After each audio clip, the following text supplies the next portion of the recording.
Hello guys and welcome.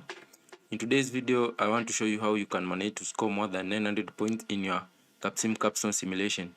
In this case I managed to score 932. Without wasting much of your time, let me show you how you can really ace this simulation. First, the first part that you are going to look at is the research and development. Here you'll have to make decisions in terms of designing your product, not forgetting that you have 5 products in the beginning, so each product has a different market segment. So for instance, Able is in the traditional market segment, Eka is in the low-end market segment, Adam is in the high-end market segment, Aft is in the performance segment, and Agap is in the size segment. Here you'll have to make decisions in terms of performance, size, and mean time before failure. Not forgetting that the revision date and the age at revision, they are being determined indirectly by the decisions that you make in the performance, size, and mean time before failure. Here also the perception map is just a visual representation of how your products are being positioned into the market. So before you make any decision, it's important to go and check into the report to see what are the customer buying criteria of each product in the different market segment. So let us go into the reports. This is in this report. Here we see that we have the traditional market segment. Under the traditional market segment, age is more important with an importance of 47%, while price is the second importance with an importance of 23%. Ideal positioning has an importance of 21%, and reliability has an importance of 9%. Moving downwards, in the low-end market segment, price has an importance of 53%, age has an importance of 24%, ideal positioning has 16% importance, reliability has 7% importance. So in the low-end market segment, the top two criteria that customers will look at are the price and age. In the high-end market segment, here customers want a product with an ideal positioning of performance of 8.9 and size 11.1 with an importance of 43%. Age has an importance of 29%. Reliability or the mean time before failure has an importance of 19%, while price has the least importance of 9%, meaning here customers can really pay premium for the best product that they find in the market. The next is the performance market segment.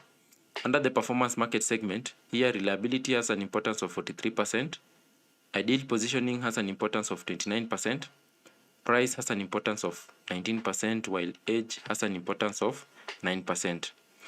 Finally, the size market segment.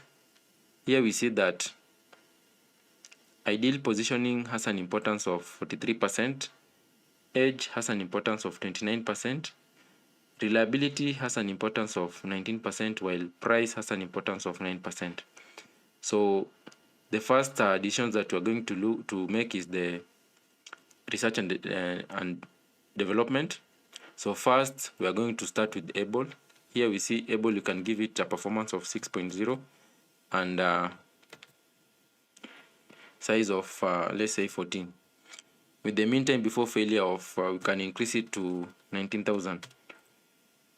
Then because customers in the low-end market segment, they want a product that has an ideal age of 7.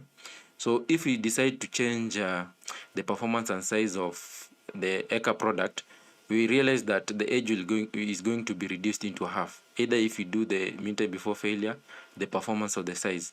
So we are not going to change anything there. So we are going to change Adam. So Adam we can give it a performance of 8.9 and a size of 11.1. While we can decide to increase the mean time before failure to, let's say, 25,000. Then next we have the Aft. Aft, we see that is in the performance market segment. We say that we can give Aft a performance of 10.5. So let me give it 10.5. And sorry, so that's not 10.5. So let's say 10.5, sorry for that. Then we can give it a size of 14.8. Let's say 14.8. Then The mean time before failure, we can decide to give it 27 because here customers want a product that is more reliable and has a high performance. Then in the AGAP market segment, in the size market segment, we can give it we can give AGAP a performance of 4.7, and you can give it a size of 9.8. Then the mean time before failure, we can decide to push it up to, let's say, 20,000. Now, and because we want to make sure that we are the market leaders in all the aspects, we want to capture we want to have more sales, which will result into more revenues and more profit.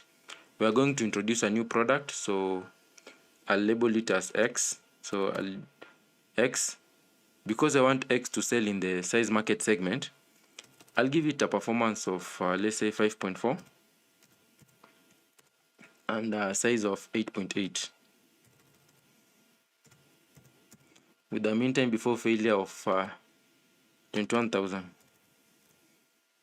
So if I hit recalculate,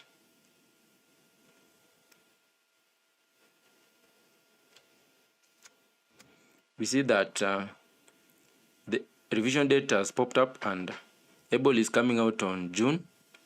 Then Adam is coming out on this is October. Aft is coming out on October.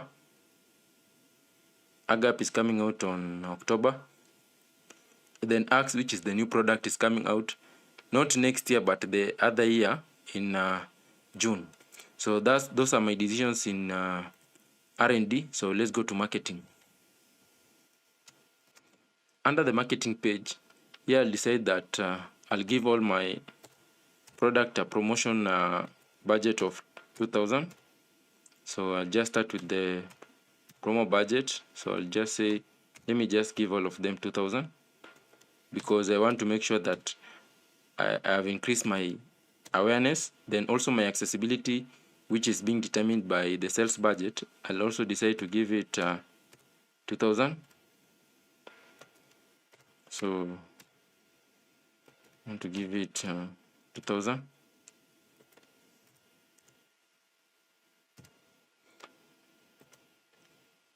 Because I want to increase both my awareness and accessibility, I'll have to invest in my sales and promo budget. Then the next one is my pricing. So I'll not change my price for Able product. I'll leave it 28. Also for Eka, I'll not change it. Again, I'll not change my pricing for Adam. Then for After, I'll give it, let me say, at 4.5. And also for AGAP, I'll give it 34 and 50 cents. So also 34 and 50 cents.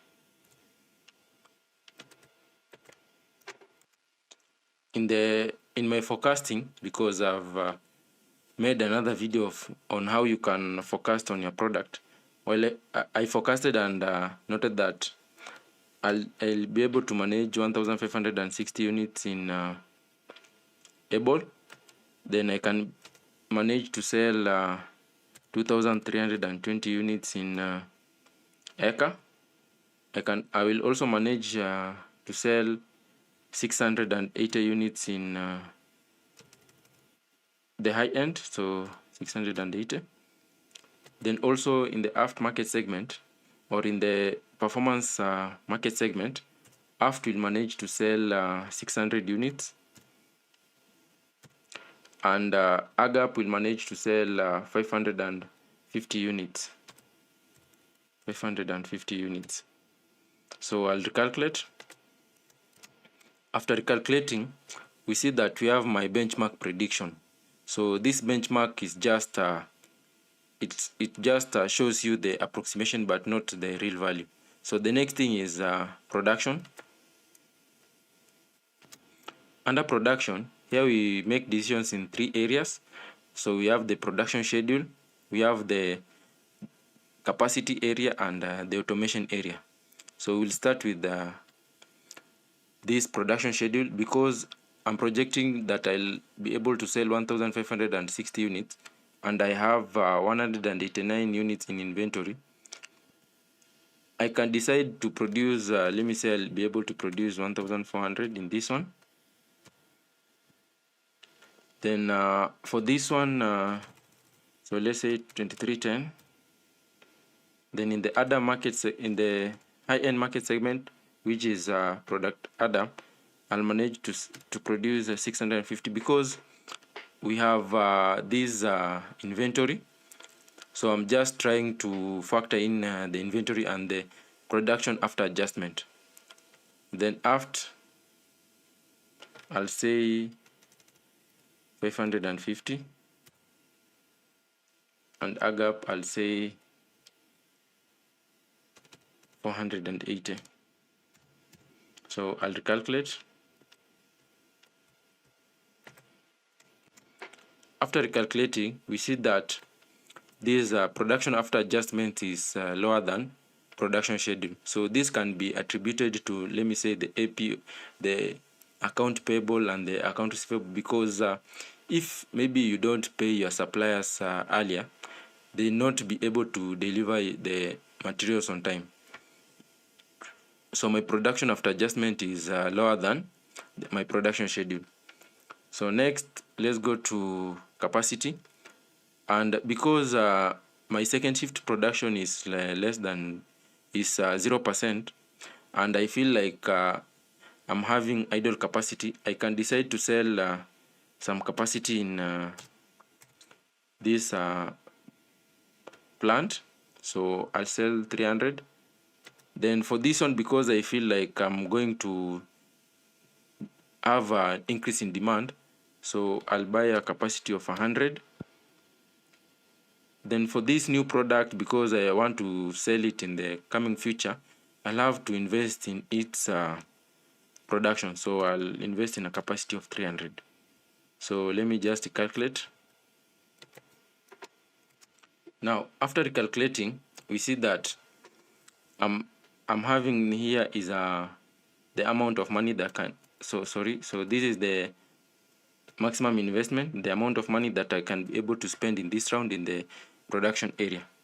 So because I want to make sure that I'll reduce my pricing and I have to have some better margins, so I'll decide to reduce my labor cost. So I'll reduce my labor cost by investing in automation. So I'll give this product an automation of 6.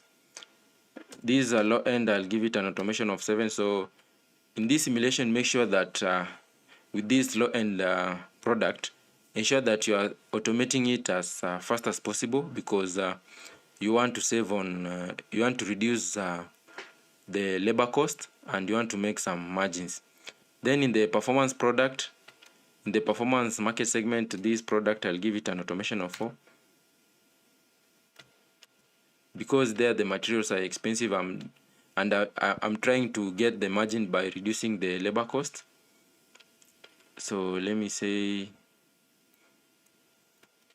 that's my decision in production.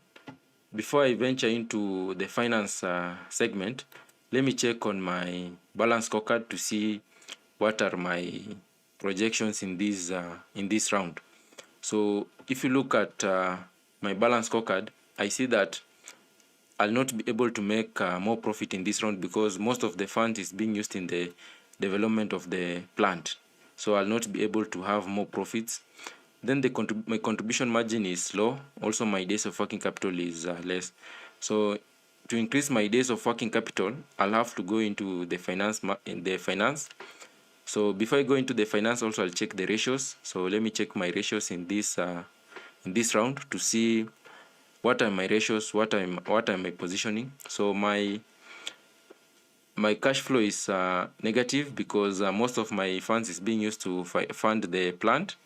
Then also my days of working capital are 0, and my working capital is low. But don't worry about this, because I want I can try and improve it by investing in my finance department. So let's go into the finance. In this and also in this round, you are not going to make any decisions in the human resource, because the human resource has not opened. So let's go to finance.